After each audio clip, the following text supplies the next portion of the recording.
It's 1 o'clock, so I'm just going to go ahead and get us started. We may have some people trickling in. Welcome to our 1 o'clock session in this theme of Reformation today. If you don't know me, I'm Tom Carpenter. I am in undergraduate psychology, and I teach our statistics and research methods courses. So literally what today's talk is just things that are reforming in this area of psychology.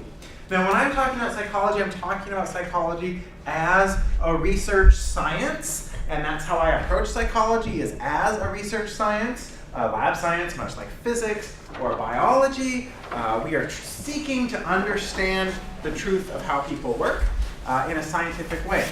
But I also want to take a moment and reflect on how we got there, and maybe some growing pains that we're having as a discipline, and maybe some things we can do as a discipline to do things a little better.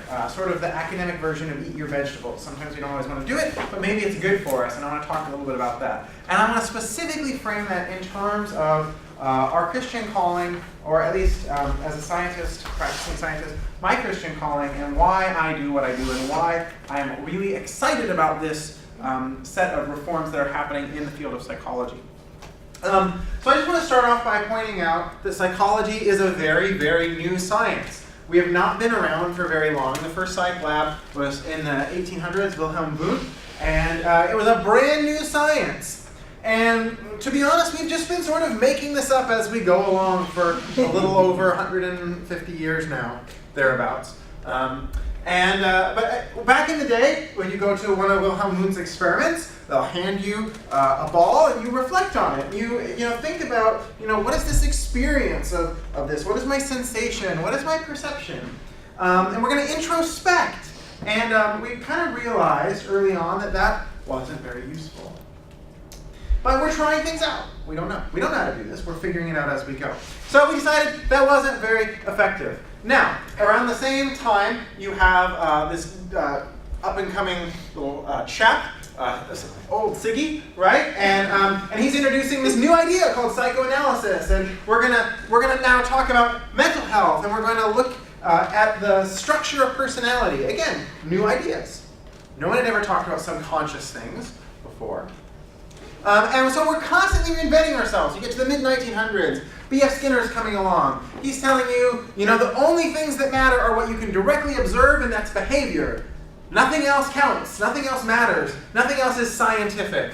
Skinner is reacting against Freud. He says, Freud, you're not scientific, you're just making stuff up, which is probably true. And so we want something that's scientific. See, we're having this tug of war. We're constantly reinventing ourselves, and we've been doing this for a while now.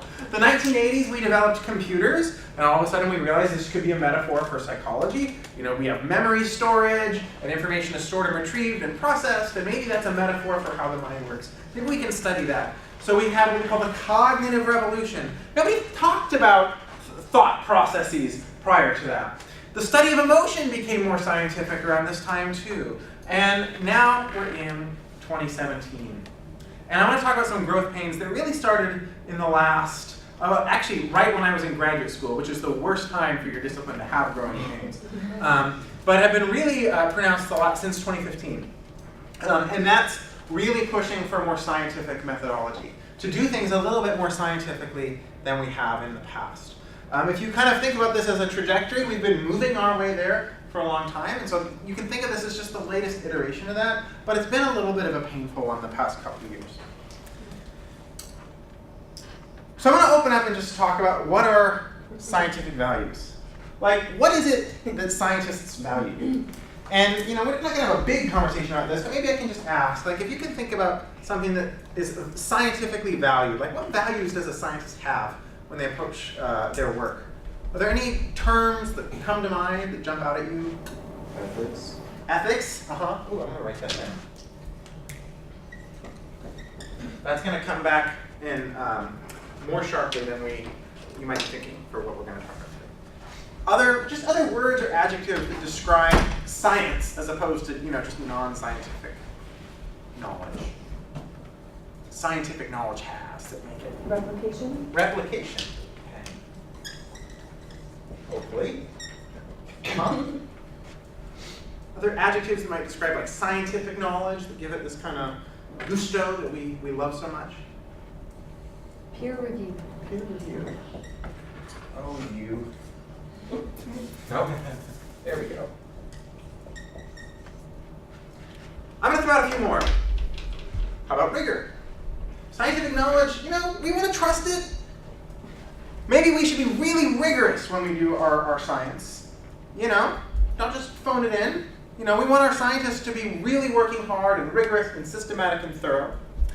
We want our science to be testable, or we might say falsifiable. If I have this idea, this scientific theory, that I know what causes depression, it is little green aliens in your head. But here's the kicker, they're invisible. They don't show up on scans. In fact, every procedure that I use to try to study them, they cannot be detected. But you know what? I think they're what makes you depressed. Okay, that might sound like a silly idea, but it is possible that it's true. There's certainly nothing that prevents that from being true, but there's no way I can test it. And because there's no way I can test it, there's no scientific way I can know if that's true or false. So science says that's outside the bounds of what we can do. When you think about it, this is kind of a limiter, right?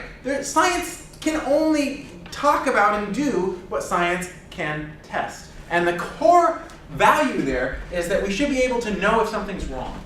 So you put out an idea, and there's some way to test it and know if it's wrong. A couple other ones.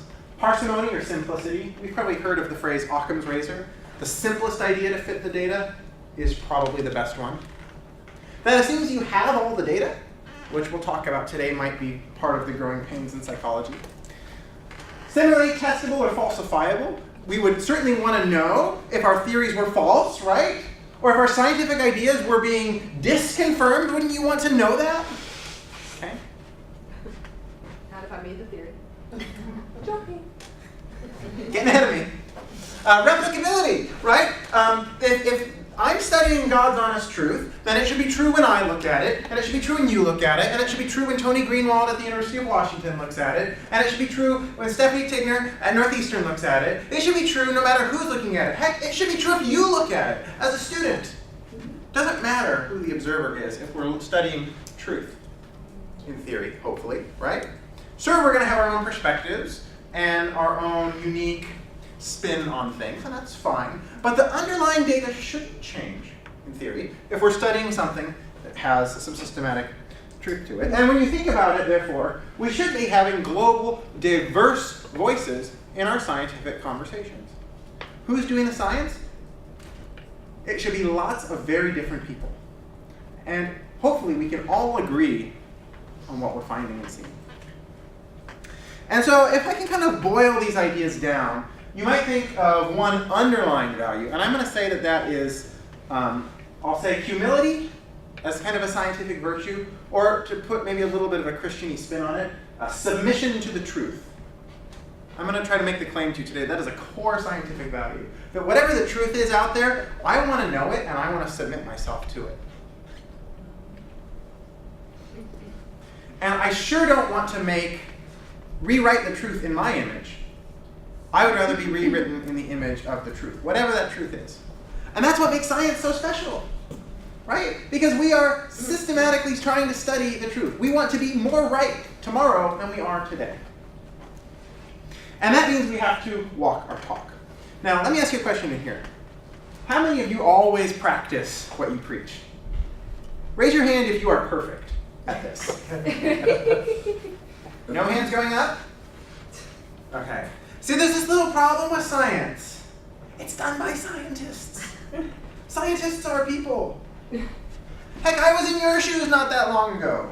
And maybe someday, in the not too distant future, you'll be in mine. We're just people. And because of this, we have values, but we don't always live them out.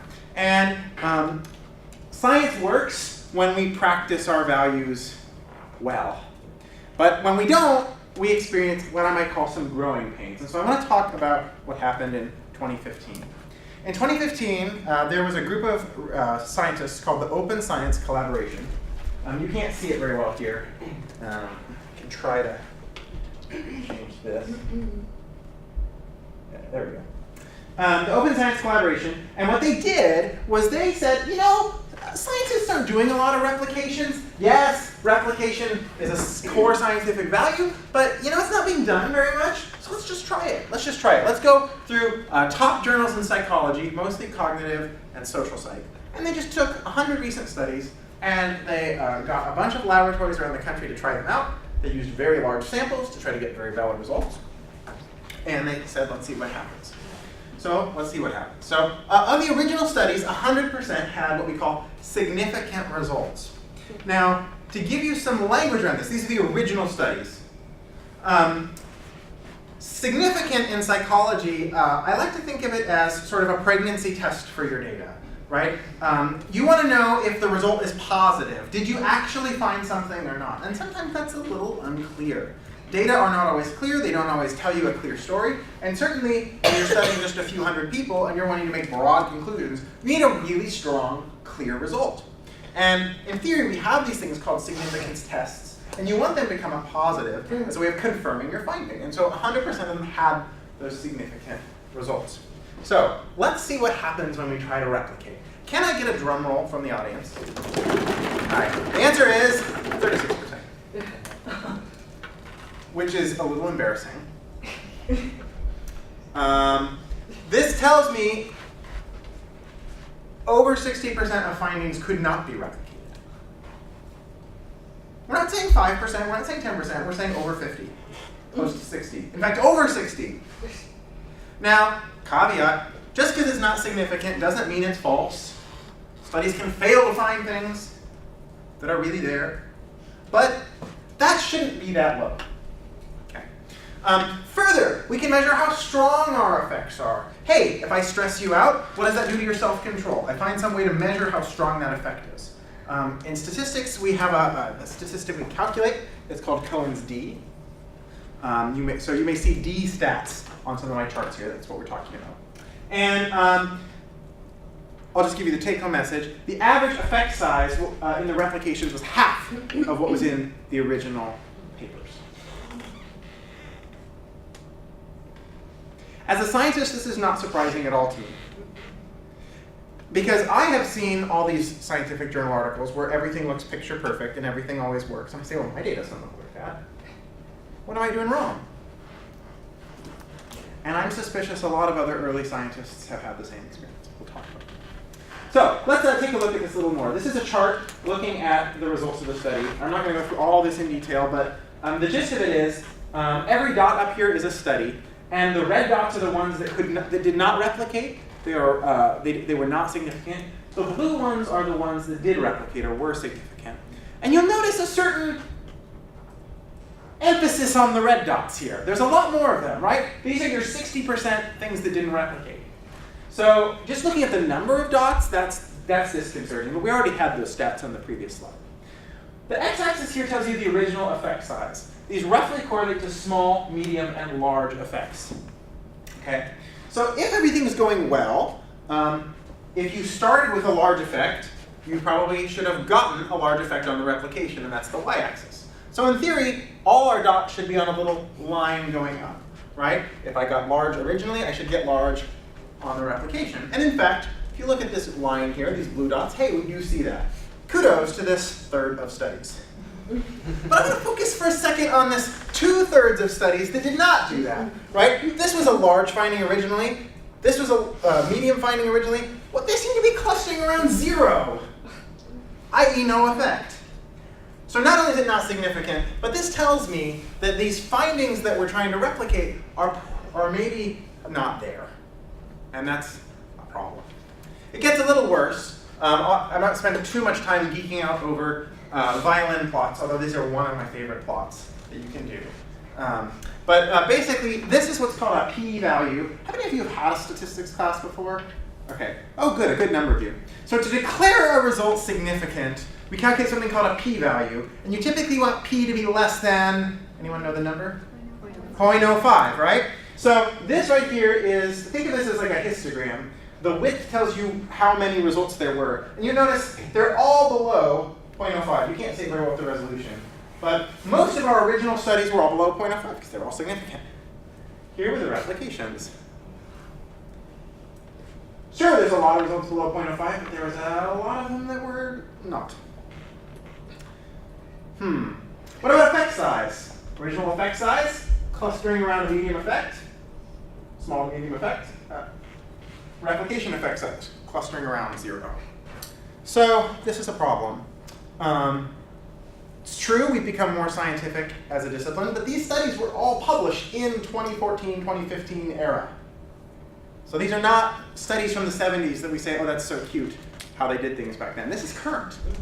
Also, I'm just going to say this. I'm a social psychologist by training. We're the ones that broke it. If we look at the percentage of findings that do not, or that do replicate, these are 2 social psych journals. So it's really bad for social. And these are cognitive psych journals, where things are marginally better. So social psychologists, we did this. That was me. Well, it wasn't me. But it might have been me. I hope it wasn't me. How would I know? But you get what I'm saying, right? And because we're the ones that broke it, we're kind of taking it upon ourselves to be the ones to fix it. So this is really an area where social psychology is leading the charge. Now you'll notice there's a lot of disciplines up here that aren't reflected. You don't see developmental up here, you don't see clinical up here, you don't see animal behavior up here, etc. So we haven't gotten there yet. But I'm suspicious if you look under the hood, it won't be pretty across the board. So let's just take a moment and look at maybe what some of these issues are, how we got here.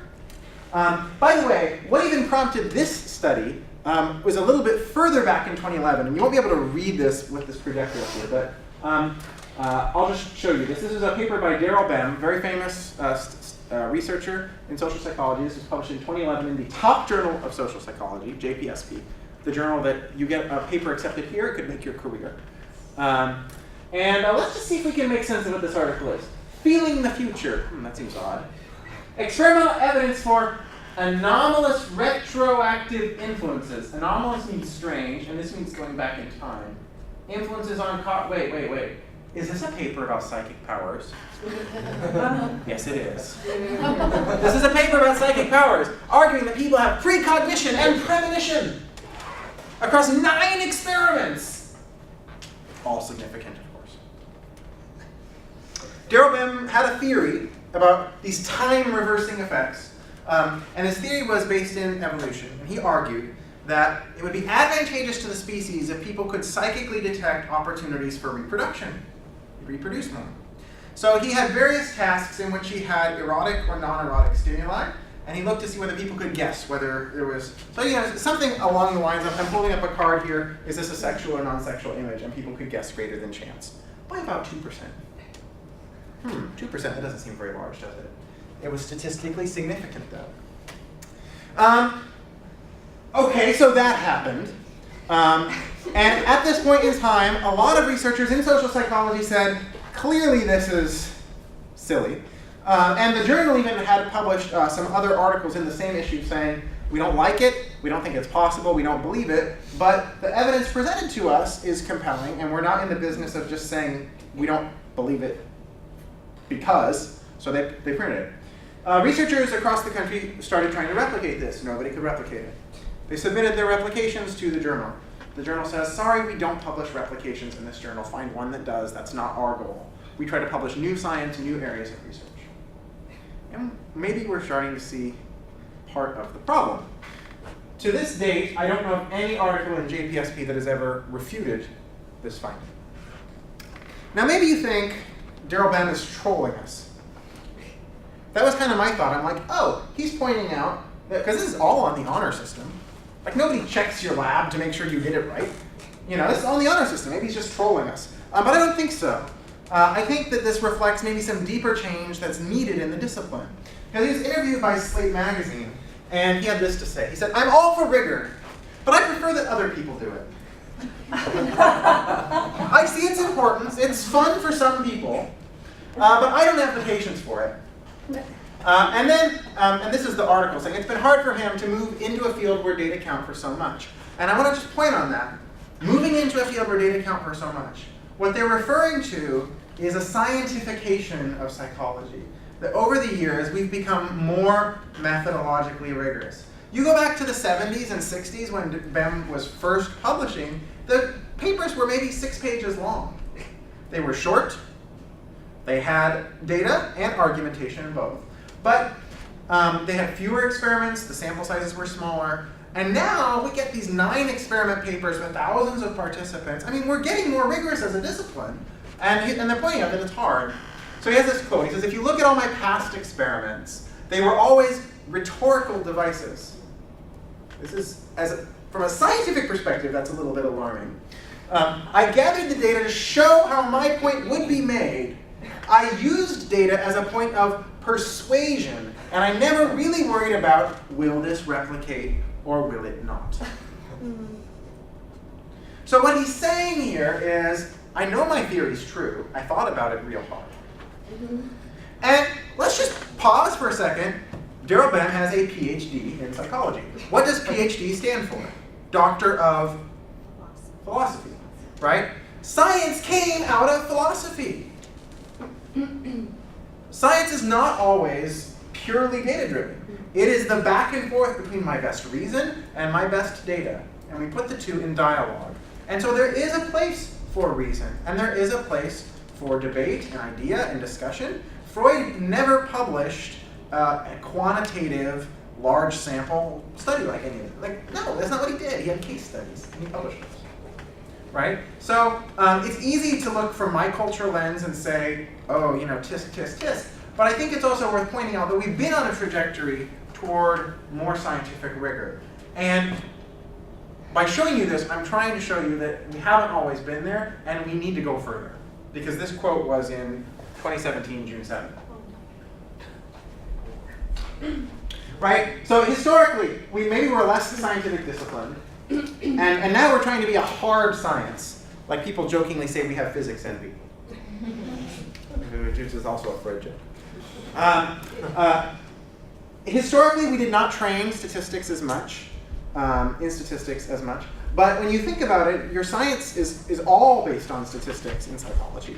So if you don't understand, like if you're taking an undergraduate course or two, that's probably fine for what you need. But if you're the one doing the science, you should understand what you're doing really, really well. And even the field of statistics is evolving.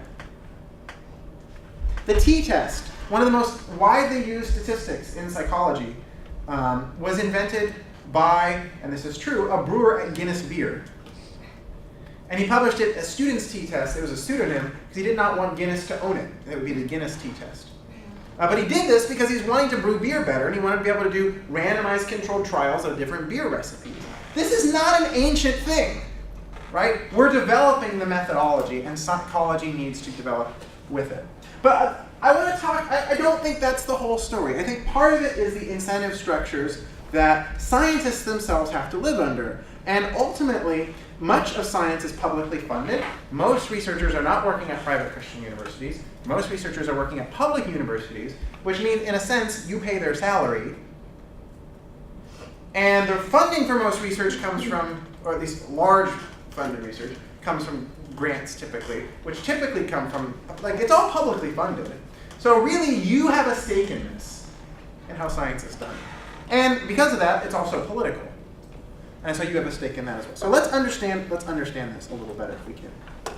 So I'm going to do a randomized controlled trial in here. In a randomized controlled trial, this is what scientists typically do. We take 2 groups and put people at random into them. We give one group a treatment, the other group does not get the treatment. We look and see if that has some effect. Okay, if you want more info than that, come take my research methods course. It's a hoot and a holler. We have a lot of fun. So I'm just going to hand this out now, and I'm going to see if you get a black card, you are getting the black card treatment. If you get the red card, you're getting the red card treatment. And I want to study in here whether this has any effect on your age. If maybe getting one color or the other color will make you older or younger. Let's try this. Hey, this is science. Let's not knock it till we've tested it. Okay, so I'm just going to pass out some cards here. Can you pass those 2 back there? Now, if you don't want to report your age honestly, you can make up a number because this is just a demo. That's fine with me. I wasn't expecting to have so many colleagues in here. Changes the dynamic a little bit. A couple more back. Okay. So let's just get into this as a little demo. Okay, so I should have had a red and a black marker because that would make sense. But I've got a, oh, I do. There we go. Perfect. So, also if you're in one of my classes now where I do this demo, sorry, you get this. Okay, I'm just going to go around and just tell me the color of your card and an age number. Red 19. Mm-hmm. Red. Just red. 20. Black 19. Red 19. Red 20. Black 25. Give you a card. I left you out, Kristen. Oh.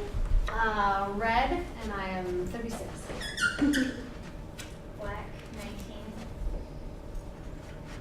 Red 18. A lot of red cards in here. Black 21. Black 18. Red 37. Red 41. Black 21. All right, back here. Black 18. Mm-hmm. Red 19. Mm-hmm. Black 23. Mm-hmm. Is that everyone? Okay, great. So what I'm going to do is I'm going to quickly, I'm not going to make you guys do this. In my staff class I would. I'm just going to open a little calculator app on my computer. It's called R. You don't have to worry about it. And I'm just going to calculate a mean. This is just essentially a scientific calculator. But I'm just going to plug these numbers in. Can you just read out the red, somebody read out the red numbers to me? 19. Mm-hmm. 20. 19. 26. 36. 18. 37. 41. 19. Okay, so 26.11 is our average for red. I think the 26 was actually a 20. Oh, yeah, 20. Finally. Human. Yeah. How dare I? 25.44.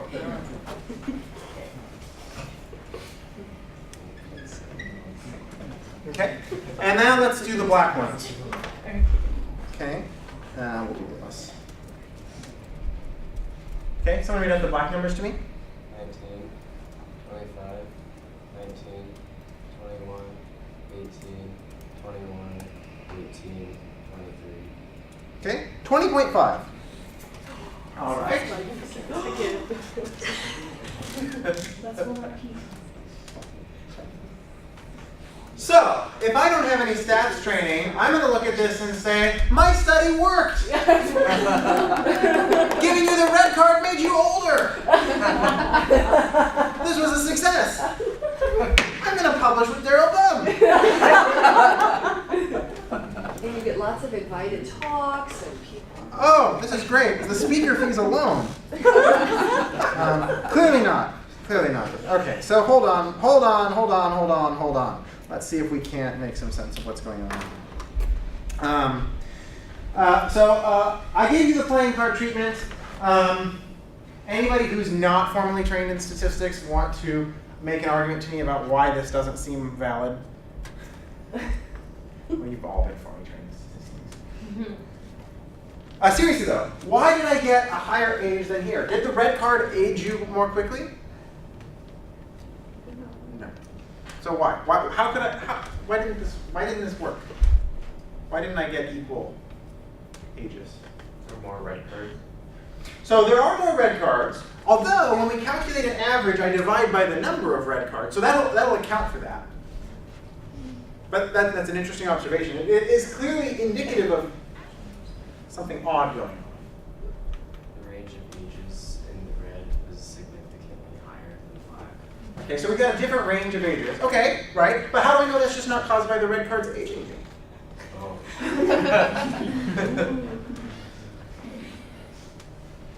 Any? I'm being snarky.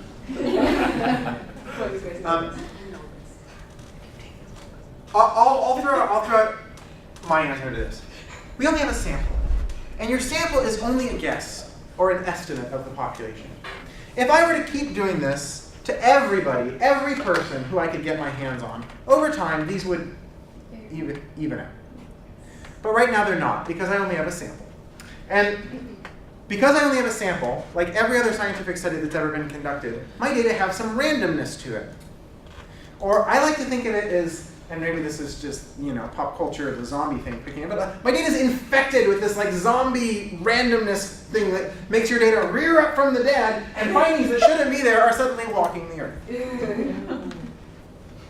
And as a result of that, we have to have some test that discerns what's real and what's random. This is that significance test I was talking about before, and we need this test. But like any test, it's not perfect. It throws false positives. And that's actually, they happen about 5% of the time, if you did your study well, and that's by design. And if I can just briefly kind of explain a little bit about why that would be by design. Well, when you think about it, let's take a pregnancy test, for example. You wouldn't want a pregnancy test that's so sensitive, it tells you you're pregnant too much, right? So, okay, let's make it less sensitive. Oh, but now it's actually telling people they're not pregnant when they are. Like, neither one of those outcomes is desirable, right? We want to set it at the optimal level of sensitive. But inevitably, it's going to miss the boat. So we try to balance this risk. So we have false positives. Sometimes our test detects a real effect that's not there. However, we set it at that level of sensitivity so that it doesn't miss other things that we do want it to detect. We want it to be sensitive enough, and sometimes doing that means you're going to get some false positives. But, okay, but 5% is not so bad, right? Was 5% the number of things that didn't replicate earlier, or was it more? It was more. So there must be something else going on, and this is where I want to talk about incentives. And then we'll talk about the reform movement and Christian faith. Simply put, there's some incentive structures on scientists that I think are counterproductive here, and they have unintended consequences. Scientists are told you will need to publish as much as possible. At some universities, literally to keep your job. At others, you are getting noticed, getting recognition. This is great because you're getting scientists to do science. Like, you want to put doing science in the job description of a scientist. But maybe there's an unintended consequence. If I need to publish as many studies as possible, I might run a lot of little studies that, with my same 100 participants available to me. And when you run small studies, you can't see this very well, little chance of actually finding true effects. You lose your ability to detect true positives. But false positives still happen at 5%. So I run 100 studies. They're unable to detect anything real. Get 5 significant false positives. And you can start to imagine how to get the world we're in today. There's more, though, because scientists are typically only rewarded for significant effects. In other words, your study must confirm something to be published. And, well, that's going to incentivize scientists to put as much as possible into every study. Let's put 5 or 6 or 7 or 10 or 20 or 100 predictions in any one study. Because at least a few of them will come out. But 5% false positives, right? So maybe if I put 100 guesses into one study, I might get 5 ones that come up just by chance. Now, this might not even be so bad if the scientists were to write up every single thing they did, but people don't want to read that. And so because of that, we kind of write up our studies around what we find, and maybe we don't talk about the things we didn't confirm. Next incentive, the bigger the effect, the better, because the journals are supposed to be like the highlight reels of science, right? These are the big, splashy, hot new studies, findings that we want to know about, which is great, except this is going to lead us to filter out small effects. Right? Make sense? Study finds bacon has very small effect on mortality. You might want to know about that. Actually, this is true. This came out recently, last couple of years. They found that bacon has a very tiny effect on your lifetime mortality. I'm a little, well, that one's so important because it's bacon. But if it hadn't been bacon, you might not know about it. Because you don't hear about the small effects, you only hear about the big ones. And so the small ones get filtered out, and that biases the effects in the literature upwards. And now we see why you get half effect sizes when you replicate. You need to be able to confirm something. So if you find something is not true, it's not publishable. The journals typically will want flashy novel findings. And so this has an unintended effect of scientists really have no incentive to replicate their own work because no one's going to want to publish it. And if you don't publish it, you don't meet your job requirements, and it's a tough job in science. And so these incentives, although well-intentioned to get people to find and report really important and interesting findings, because our data have some randomness to it, kind of combine these together, we get a problem. Oh, and there's also a job crisis in academia. You can have situations where 500 people are applying for one professorship. And so this can be a problem. So we have some effects of this, or some solutions rather to these problems. And this is the reform movement I want to talk about. This is called open science, and the open science community is very active on Twitter if you're interested. And they're active increasingly. There's a new organization, the Society for Open Science as well. And open science is all about honesty in reporting, analysis, and labeling. With the understanding that if a scientist does not find something, they write it that way. What a novel concept. But what's so neat about this is countercultural and counter-revolutionary. And it also might be career suicide. But maybe we're asking people to do that. See, if everybody's publishing science at these high rates, that's the expectation. But if we all mutually agree to kind of stop doing that, maybe it will work out. We're starting to put data declarations where basically you say, what's the biggest weakness to my study? And putting that front and center in the middle of your paper so that the reader knows about it. Replication. Incentivizing and rewarding replications. Over this last summer, several journals in psychology suddenly started saying, we take replications now. Didn't before. And the cool thing about these is they will offer researchers a spot in the journal before the study's even done, so that the results don't matter. Confirm or deny, you got a spot. Scientists who adhere to these practices get little badges on their articles. And I know that sounds silly, but it's totally incentivizing. Like, I want a badge on my next paper. We can do registered reports where researchers declare ahead of time what their hypotheses are, and it gets a date and a time stamp. So that even if the paper only confirms one prediction, you can see what the other 7 were. And that might be interesting to you as a person in the public or as a scientist. Either way, you'll know what's been confirmed and what's not been confirmed. And then the last thing is scientists are increasingly putting their data online. So if you have SPSS or R or any basic stats training, you can go download the data and look at it yourself. And that's just super cool. Also, we have the internet, so there's no reason not to do that, right? Obviously, there's ethics involved. We want to make sure we get people's consent. Obviously, we want to make sure we're not outing who our participants are, etc.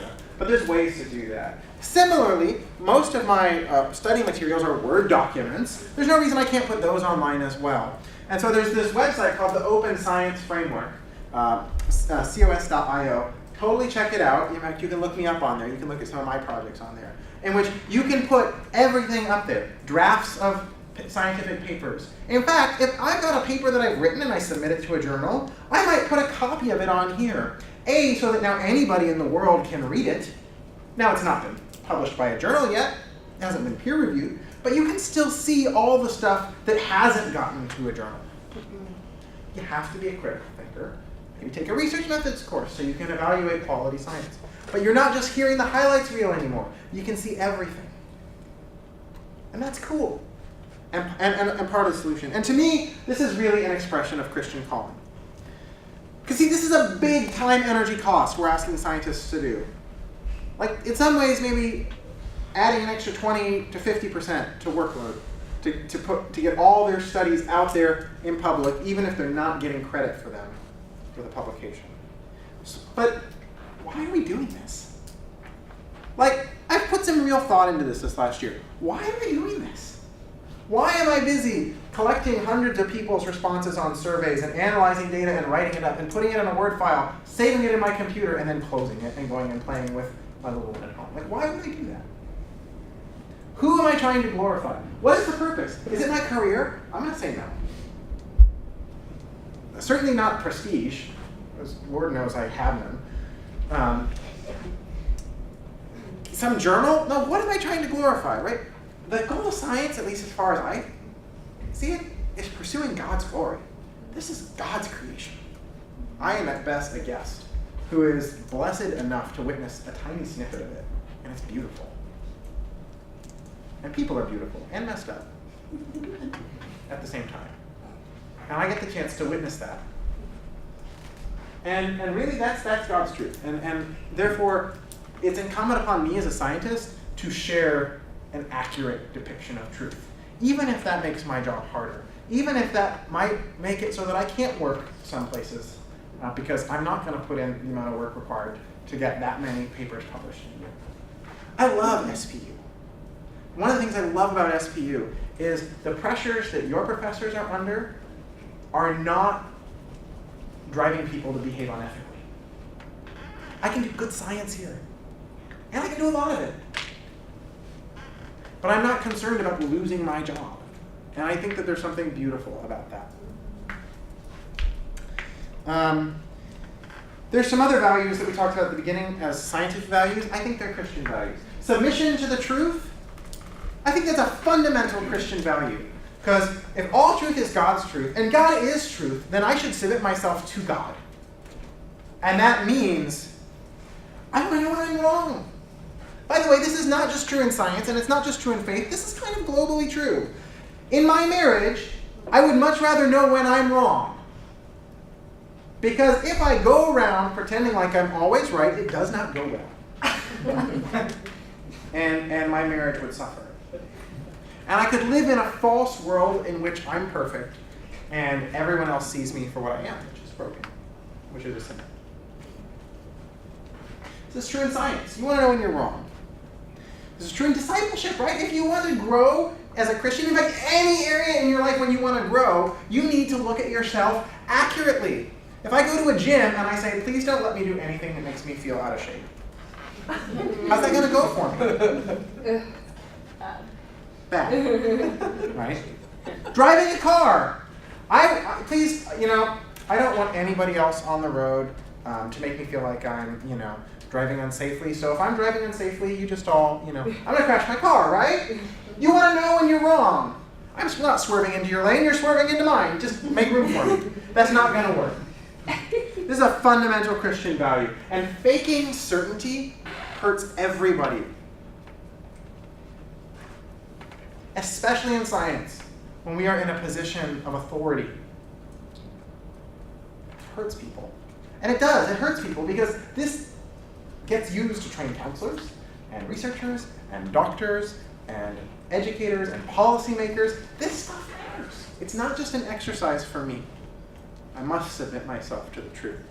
And I believe there's a biblical mandate for that because really this is the foundation of our theology. We claim to be without sin, we deceive ourselves, and the truth is not in us. But if we confess our sins, He is faithful and will forgive our sins and purify us from all unrighteousness. That's what I want to do with psychology. I want to confess my sins. I mean, not to you.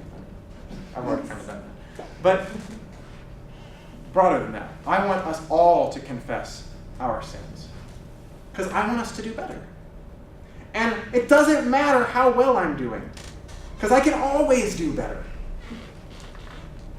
The minute I think I'm done, I got there, I know God is going to be like, no, you're not. Right? Kind of a few other meditations on this, right? You think about it, Christians can and should be leading the way here. The whole foundation of our theology is I'm not ashamed to say, I'm broken. I am not ashamed of that. I will proudly proclaim it because where I am weak, God is great. So there's no shame in that. We need not have any shame to say, my study did not replicate. And in fact, y'all might want to know that. Israel means one who wrestles with God. Wrestle means struggle, means hard. Means hard. It's not supposed to be easy, but that's not the point. It's about showing up even when it's hard. And that's really kind of what science is, showing up every day, even though it's hard, with maybe hope and a little glimmer of truth that might make the world a better place. And when you think about it, too, if we really do this, we can have this true egalitarian science, where anybody, an undergraduate, somebody with an under-resourced laboratory in a country that doesn't have the same funding structures that we have, anybody can find something and write it up, and we can know about it. This idea that there's eminent people who have more truth than we have, I don't think helps us. There are people who are really, really good at science, and I want to learn from them. But you don't have to be a professor at Harvard to do a scientific study. You do need some education, you need some training. Come take my research methods class. You'll get some. You find you got a knack for it, go to graduate school, you'll get more. But you don't have to be the world's greatest scientist to find something. And I think that's an important lesson that we can take from this. Because again, my eminence, God calls me to humility. And I'm not even, I can't just stand there, oh, I'm so humble. Like, no. Like, I struggle with that too, but you get the idea. And kind of to think about it a little bit more broadly then, if we're in this to serve and love others, I just can't do that if I'm wrong. Like science, you have one job, and that's to be right. You have one job, and that's to be right. And use that to help people. And I can't do that if I'm wrong, and therefore I need to get out of the way.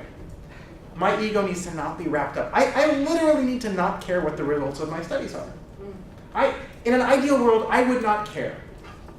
Was my effect confirmed or not? I should care about doing it right. And this open science movement is full of people who are preaching this. And they're wanting to change incentive structures, including things like you get a spot in a journal before you do the study. That's really cool. And even just changing attitudes, trying to change attitudes in science, of saying, don't judge a study based on its effect size.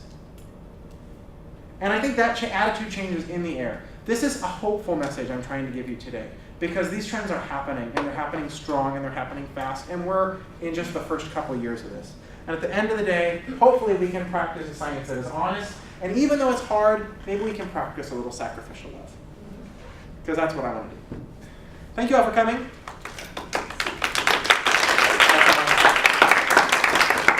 We have a couple minutes. If anyone has questions, I'm happy to take them. Earlier in the slides, it had a negative effect size. Can you remind us how that? Yeah. So let's just say I've got a drug group and a control group.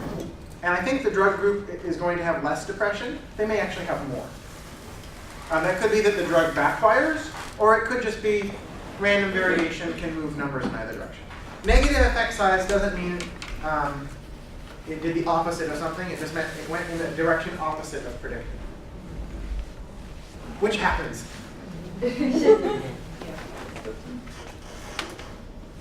Other questions or thoughts? I'll take your cards back, because I'm doing this demo again in the next hour. All right, thank you all.